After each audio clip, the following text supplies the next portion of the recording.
Hi hello welcome to the next day classes. నేను మీ కృష్ణ సాగర్. మనం ఈరోజు వీడియోలో ఎస్ఎస్సి సీజీఎల్లోకి ఎలా అప్లై చేయాలి అప్లికేషన్ ప్రాసెస్ వద్దాం. ఓకేనా? సో ఈ వీడియోలోకి వెళ్ళిపోయాము. మన ఛానల్ ఎవరైనా సబ్స్క్రైబ్ చేసుకోకపోతే please do subscribe to next day classes. అలాగే మీ ఫ్యామిలీ మెంబర్స్కి మీ ఫ్రెండ్స్కి ఎవరైనా గవర్నమెంట్ జాబ్స్ ప్రిపేర్ అవుతుంటే వాళ్ళకి మన ఛానల్ని సజెస్ట్ చేయండి. ఓకేనా? చూడండి, ఇంక వీడియోలోకి వెళ్ళిపోదాం. మనకి SSC.gov.in ఓపెన్ చేస్తే మనకి ఇలా హోమ్ పేజ్ వచ్చింది కదా. ఇక్కడ లాగిన్ ఆర్ రిజిస్టర్ అని కొడితే ఇక్కడ డీటెయిల్స్ అడిగిద్ది. యూజర్ అదే register number, password and captcha ఇచ్చి లాగిన్ అవ్వండి. నిన్న చెప్పాను కదా ఓటీఆర్ ప్రాసెస్ అని.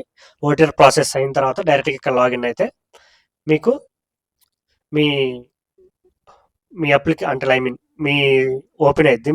మీ ఐడి అండ్ ఎవ్రీథింగ్. అంటే పైన ఎట్లా ఉంటాయి అంటే నీ ఐడి, నీ పాస్వర్డ్, నీ డీటెయిల్స్, నీ ఎడ్యుకేషన్ క్వాలిఫికేషన్స్ అట్లా ఉంటాయి. అండ్ కొంచెం కిందకి స్క్రోల్ చేస్తే SSC సీజీఎల్ అప్లికేషన్ ఉంటుంది. అక్కడ అప్లై అని ఉంటుంది. సో అప్లై మీద క్లిక్ చేస్తే ఇలా వచ్చింది హోమ్ పేజీ. సో ఇలా వచ్చినప్పుడు మీ పర్సనల్ నిన్న మనం ఓటీఆర్ ఇచ్చాం కదా, ఇవన్నీ పర్సనల్ డేటా ఆల్రెడీ ఫీడ్ అయి ఉండిద్ది ఫస్ట్ పేజ్ మొత్తం. ఓకేనా? ఇదంతా ఆల్రెడీ ఫీడ్ అయి ఉండిద్ది. నెక్స్ట్ క్లిక్ చేయండి. నెక్స్ట్ క్లిక్ చేస్తే ఏమొస్తుందంటే ఈ పేజ్ వస్తుంది. ఈ పేజీలో హైయెస్ట్ ఎడ్యుకేషనల్ క్వాలిఫికేషన్ ఉంది కదా, ఇక్కడ మీరు హైయెస్ట్ ఏం చదివారంటే ఐ మీన్ మీరు పీజీ అయితే పీజీ, గ్రాడ్యుయేషన్ అయితే గ్రాడ్యుయేషన్ అది ఇవ్వండి. అండ్ మీరు గ్రాడ్యుయేషన్ కంటే తక్కువ ఉంటే మీకు సీజీఎల్ అప్లికేషన్ కాబట్టి తీసుకోదు. మినిమం గ్రాడ్యుయేషన్ అంటే ఆ పైన ఇవ్వాలి. Next details of qualifying educational qualification అని ఉంది కదా. సో మన సీజీఎల్ అప్లికేషన్ పెట్టడానికి మనకి క్వాలిఫికేషన్ ఏముండాలని అడిగాడు. So graduation are equal to graduation ఉంటుంది. సో గ్రాడ్యుయేషన్ పెడితే సరిపోతుంది. ఓకేనా? ఇక్కడ గ్రాడ్యుయేషన్ అని ఇవ్వండి. Next education qualification status. So నువ్వు పీజీ అని పెట్టావు లేదా డిగ్రీ అని పెట్టావు కదా, అది పాస్డా, ఇంకా ఫైనల్ సెమ్ అని కూడా అటెంప్ట్ చేయొచ్చు కదా, అప్లై చేసుకోవచ్చు కదా. సో ఇక్కడ మీరు దీన్ని క్లిక్ చేస్తే మీకు వస్తుందంటే పాస్డ్ ఆర్ అపియరింగ్ అని వస్తుంది. సో మీరు ఆల్రెడీ పాస్ అయితే పాస్డ్ అనివ్వండి, లేదా ఫైనల్ సెమ్లో ఉంటే అపియరింగ్ అనివ్వండి. సో నెక్స్ట్ పాసింగ్ ఇయర్ వస్తుంది. ఇప్పుడు ఫైనల్ సెమ్ ఉంటే ఇయర్ పాస్ అవుతారు కదా, 2024 ఇచ్చేయండి. ఆల్రెడీ పాస్ అయితే వాళ్ళు ఏ ఇయర్లో పాస్ అయ్యారు ఇవ్వండి. Next university, next name of the university అంటే I mean state or UT of university institute. So మీరు ఏ స్టేట్లో కంప్లీట్ చేస్తున్నారని చెప్పేసి ఆ స్టేట్. నెక్స్ట్ మీ కాలేజ్ ఏ యూనివర్సిటీ కింద ఉందని ఆ యూనివర్సిటీ. నెక్స్ట్ మీ BTech or degree roll number ఇవ్వండి. నెక్స్ట్ CGPA పర్సంటేజ్, ఈ రెండింటిలో ఒకటి ఇస్తే సరిపోతుంది. సో పర్సంటేజ్ అంటే మీరు డిగ్రీలో చాలా మందికి డౌట్ ఏంటంటే కోర్ సబ్జెక్ట్ పర్సంటేజ్ ఇవ్వాలి, లాంగ్వేజ్ కానీ ఇవ్వాలా, ఫౌండేషన్స్ కానీ ఇవ్వాలంటే మీరు డిగ్రీ కంప్లీట్ లైక్ మీరు ఒకవేళ లాంగ్వేజ్ ఫెయిల్ అయితే మీకు డిగ్రీ కంప్లీట్ అయినట్ట కాదు కదా. So languages and core subject అన్ని డిగ్రీలోకి వస్తాయి కాబట్టి అన్నీ క్యాలిక్యులేట్ చేసి పర్సంటేజ్ ఇవ్వండి. CGPA అయితే CGPA ఇవ్వండి. Next save and next click చేయండి. సేవ్ అండ్ నెక్స్ట్ క్లిక్ చేస్తే నెక్స్ట్ అడిషనల్ ఇన్ఫర్మేషన్ అడిగింది. ఇక్కడ ఏముందంటే ఎక్స్ సర్వీస్ మ్యాన్ అంటే నో తర్వాత ఎస్ పెడితే ఈ డీటెయిల్స్ అన్ని ఇవ్వాలి. Date of joining of armed forces, next date of discharge ఇవన్నీ ఇవ్వాలి. సో మ్యాక్సిమం నో ఉంటారు కాబట్టి ఇక్కడ నో క్లిక్ చేసుకుంటే ఇవన్నీ బ్లాంక్ అయిపోతాయి. నెక్స్ట్ ఏజ్ రిలాక్సేషన్, మీకు ఏమన్నా ఓబీసీ SC ST అయితే ఏజ్ రిలాక్సేషన్ ఇస్తే ఇవ్వండి, లేదంటే నో పెట్టండి. నెక్స్ట్ ఎస్ అయితే రిలాక్సేషన్ కోడ్ ఇక్కడ క్లిక్ చేస్తే వస్తుంది. సో మీరు SC ST OBC అని చూసుకొని ఇచ్చేయండి. నెక్స్ట్ చూడండి, do you want to make your personal information available for access job opportunities terms of DOPTs. So మీరు ఏంటంటే ఇక్కడ ఎస్ పెట్టారనుకోండి, మీ ఇన్ఫర్మేషన్ ప్రైవేట్ కంపెనీస్కి కూడా వాళ్ళు షేర్ చేస్తారు, ఇది DOPT రూల్స్ సంబంధించిన వరకు. సో వాళ్ళకి మీకు ప్రైవేట్ కంపెనీస్ ఉంటాయి కదా, వాళ్ళు మిమ్మల్ని తీసుకోవాలనుకుంటే వాళ్ళు మిమ్మల్ని హైర్ చేసుకునే ఛాన్సెస్ ఉంది. ఓకేనా? సో ఇది ఎస్ పెట్టినా నో పెట్టినా పెద్ద డిఫరెన్స్ ఏమి ఉండదు. నెక్స్ట్ మళ్ళీ సేవ్ అండ్ నెక్స్ట్ కొడితే నెక్స్ట్ ఏం వస్తుంది మనకి exam centres. So exam centres 1 2 3 మీ దగ్గర ఉన్న సెంటర్స్ ఇచ్చుకోండి. Next benchmark disabilities, yes అయితే ఎస్, నో అయితే నో. ఓకే, ఇవన్నీ. తర్వాత స్క్రైబ్ కావాలా వద్దా అంటే ఐ మీన్ నువ్వు స్క్రైబ్కి ఎలిజిబులా లేదా అనేది ఆ నోటిఫికేషన్లో 7.2 7.3 చూసుకొని ఎస్ అయితే ఎస్, నో అయితే నో.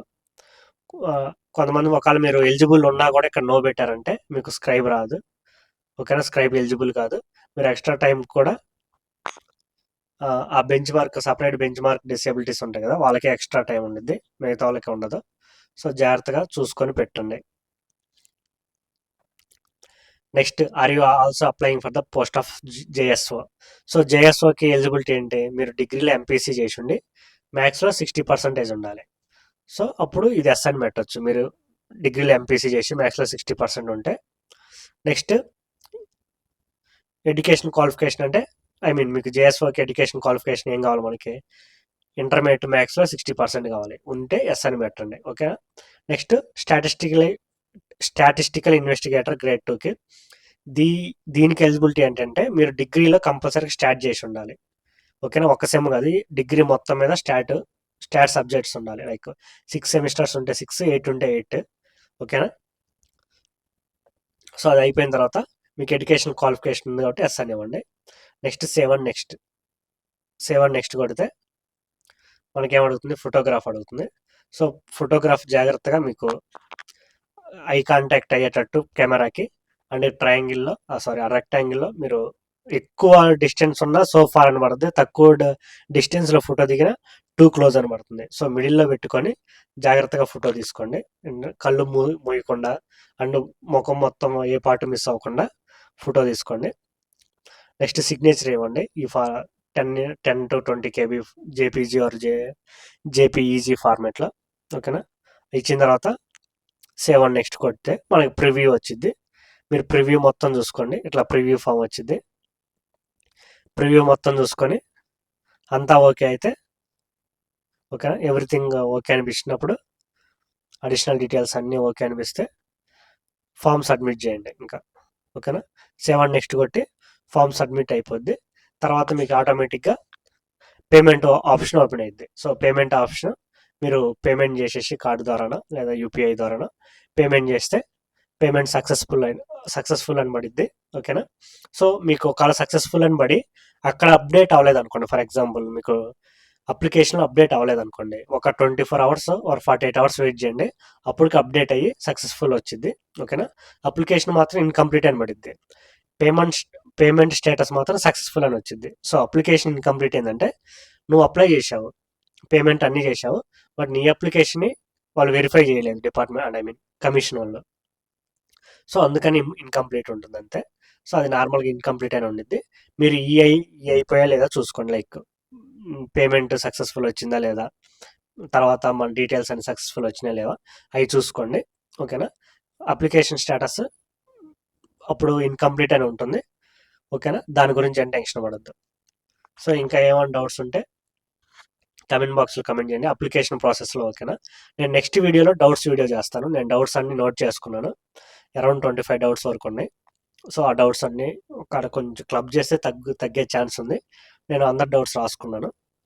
సో క్లబ్ చేసి ఇంకా తగ్గే ఛాన్స్ ఉంది. అండ్ లైక్ ఓబీసీ అని చాలా డౌట్లు అడిగారు, అవన్నీ నేను ఒక డౌట్ కిందనే మొత్తం క్లియర్ చేస్తాను, అట్లా తగ్గించి చెప్తాను.